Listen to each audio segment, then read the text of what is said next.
You get past me, you know, you have to deal with him. It's an offensive foul. Oakley taking the head. This is my hit man. This is my hit man. I think if you lose him, you lose the force and you lose the heart of the team.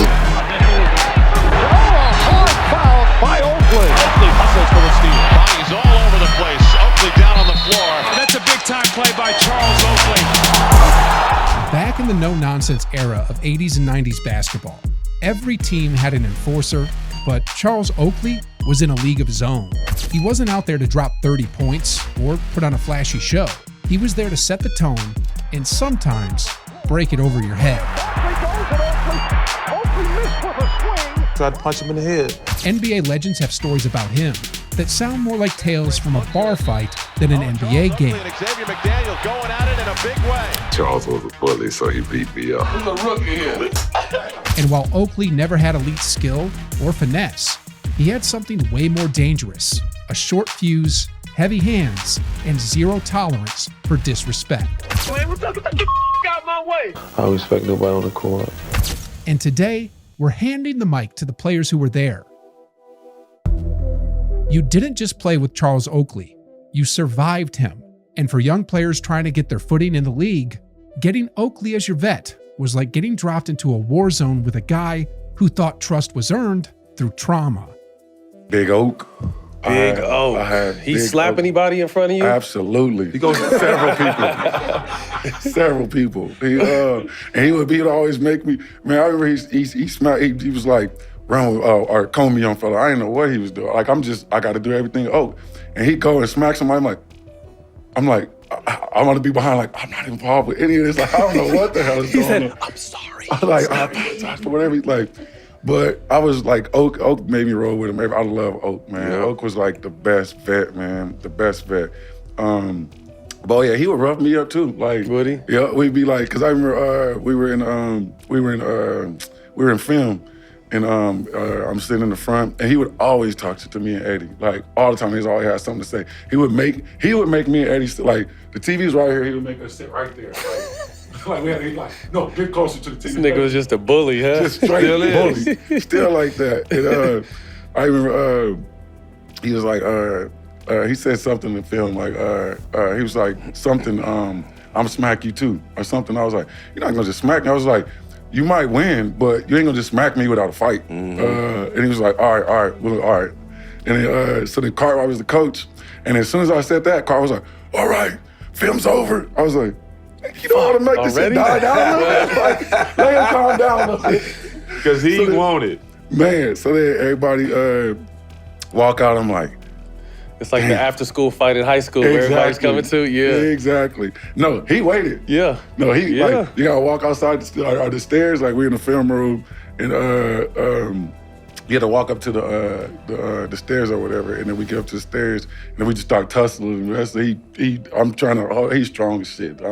We we're rolling back and forth. He tossed me, I come back into the training room, back cut up. Trainer's like, what happened? I was like, me and Oak was wrestling. And then to go on to practice. That's it. But Oak was crazy as hell.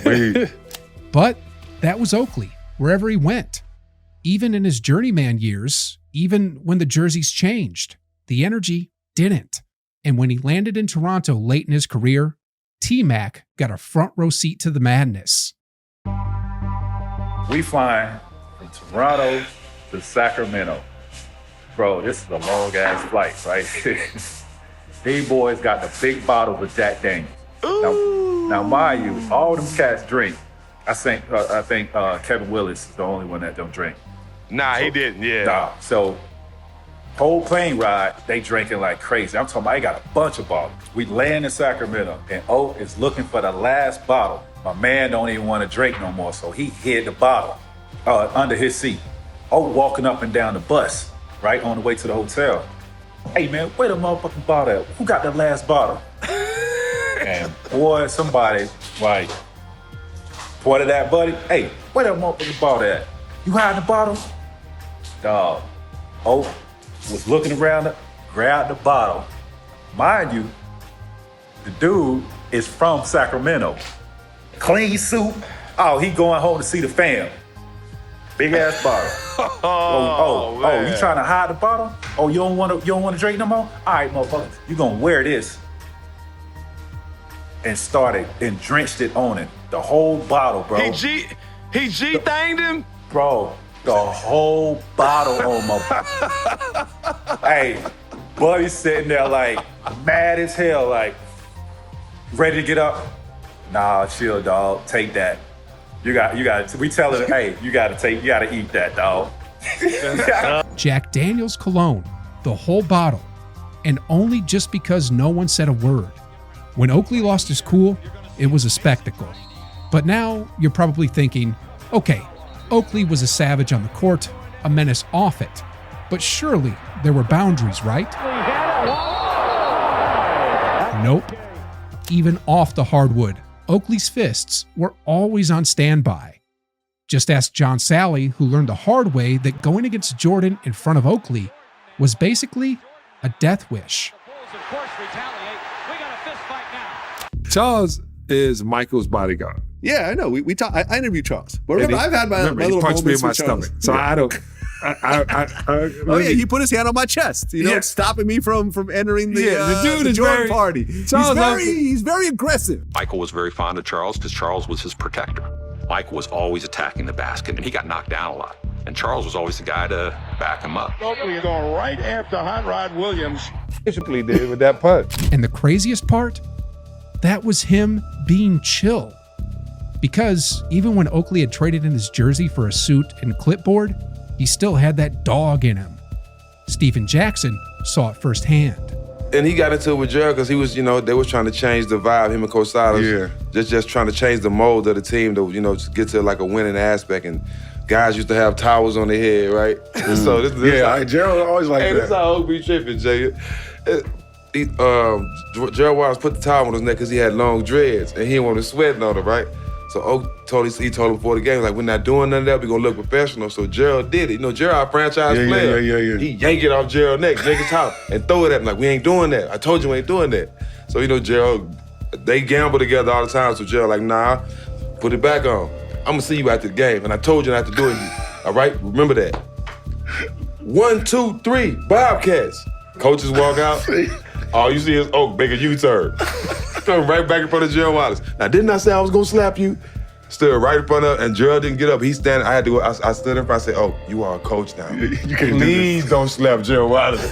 Please don't do it, bro. Because I know Gerald gonna get up and fight, but you a coach now. You can't just. He's just looking at me. I'm like, I ain't never begged nobody like I begged him not to slap Gerald Wallace. I begged him. I said, please, dog. Just you a coach now. You can't do it. He walked off, but Oak meant it though. If there's one universal truth in NBA history, it's this. You could get away with a lot in the league unless Charles Oakley was in the room. Oakley had Tapuka in a chokehold, did not like the fact that Kelly threw the ball at him. And it didn't matter who you were, even someone like Dennis Rodman, who was chaos personified, couldn't slip past Oak without consequences. We did an appearance together that afternoon. He was cool before that, but we left the restaurant and he asked, "What you doing tonight?" And I said, "I'm going to my steakhouse around 7:30. I do a couple of things. I stop by Prime 112.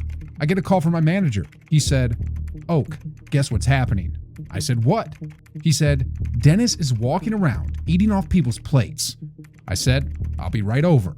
I walked over. I looked through the window and I'm looking at him doing this. Wow, my agent was right. I made a beeline for him. I did him like I did Charles Barkley. I didn't smack the guy. I just grabbed him by his shirt and asked him, 'What the heck is you doing?' He said, 'I'm just having a good time.' I said, 'You don't have a good time like this in my type of establishment.' I grabbed him, dragged him to the door, and threw him down. I said, 'Don't you never come around me again.' And when it came to the actual court, Oakley's code was even clearer. The paint was his property. Here's Rodman. Oh, he is walloped by Oakley, then straight off by Ewing, and here we go. It didn't matter if you were Michael Jordan or Muggsy Bogues. If you stepped into the paint, Oakley was going to knock you on your back, just to remind you who owned it. after you played for the Bulls, then you joined the Knicks after that. Right. And you became a mainstay over there. Right. And then you actually started playing against Jordan and you put him on his back. Well, you know, you come to the paint. I mean, that's my job. His job is outside, mine's the paint. So it's some people buy a lot of real estate, some people have little real estate. So that little paint is my real estate. Outside, he can have all that real estate. But no, you know, it was just part of the game. He knew the rules. It wasn't like nobody trying to hurt him, but when you come inside, we gotta let you know. I mean, you making my job. You come in my territory now. Now it's like, okay, I gotta let you know. It's still the same way. You gotta pay the toll. But Oakley's brand of punishment didn't stop with hard fouls. If you owed him money, you were going to pay that toll too. So Oakley did a thing where after the national anthems, he would go and get the basketball and he would pass it to the team and he would just rebound. He wouldn't shoot anything, just rebound, let the guys that was going to shoot.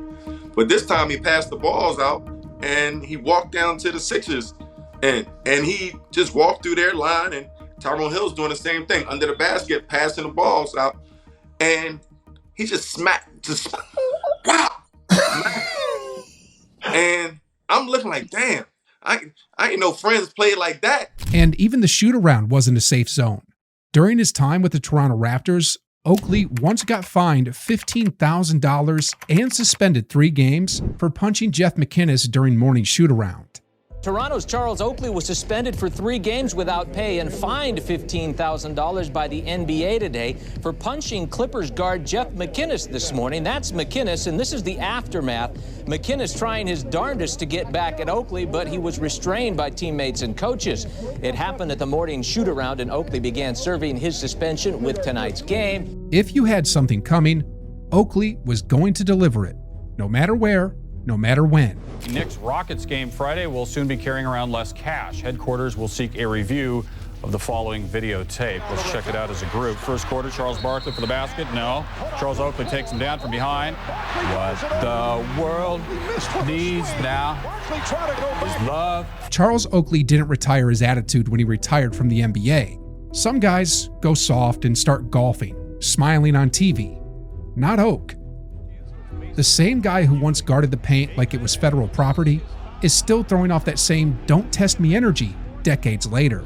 Everybody looking over there. Apparently there's a Charles Oakley over there fight in the stands. Charles Oakley is involved in something. They need security in a big way. Security is there. Oakley now being taken off. The former player ejected from the stands and charged with assault. The Knicks claim Oakley was ejected after making negative comments to Knicks owner James Dolan. Oakley and the Knicks organization have not seen eye to eye recently. But Oakley, who has been charged with 3 counts of assault, adamantly denies the Knicks allegations, saying he was simply there to support the team. And I'm like, I've been here 4.5 minutes. I'm a Knicks fan. Played here for 10 years. I love the Knicks. I love New York. This is my heart.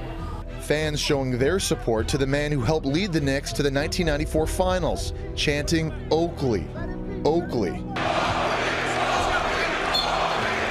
And overnight, Oakley was released from custody. His lawyer telling ABC News, "We deny the allegations and will answer them in court." While a lot of the league's bruisers have mellowed out in retirement, Oakley, not even close. 4,421 personal fouls committed in his NBA. And a chance he'd see And Oakley just left. Oh!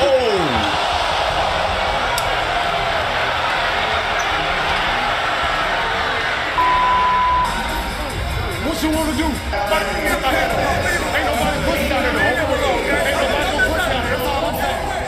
This wasn't out of character. That was Oakley being Oakley. He didn't retire the fire. He just shifted it to the sideline. You out. My nigga still gonna have my back. Who? My niggas, you heard me. Who was that nigga? Them right here. I don't give a fuck. You don't care about them. That's the problem. That's the goddamn problem. You don't care about it. You don't care about it. That's the goddamn problem. You don't know what the fuck I'm doing. These kinds of confrontations were nightly occurrences when Oak was in uniform. Sometimes he was defending a teammate, sometimes a principal, and sometimes he just felt like reminding you who you were dealing with.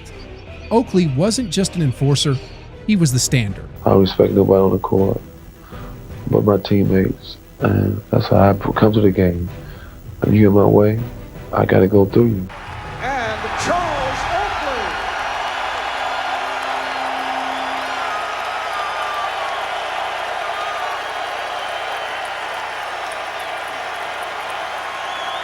Speaking